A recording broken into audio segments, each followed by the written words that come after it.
கர்த்தருடைய பிள்ளைகளா இருக்கிற சபையாருக்கு பட்டய கருக்கு மிக மிக அவசியம். ஆமென்.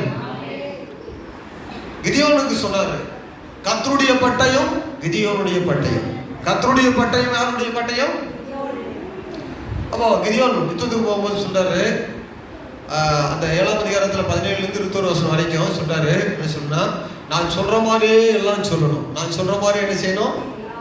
நான் என்ன செய்யணும்னா அதே தான் நீங்க செய்யணும். அல்லேலூயா சொல்லுங்களேன்.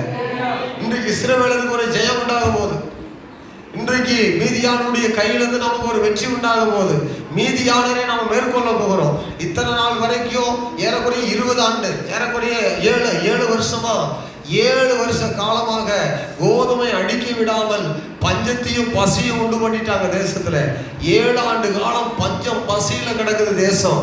ஆகவே இனி கோதுமையும் வெள்ளாமைகளையும் அடித்து கொண்டு போகாதபடிக்கு நாம் இனி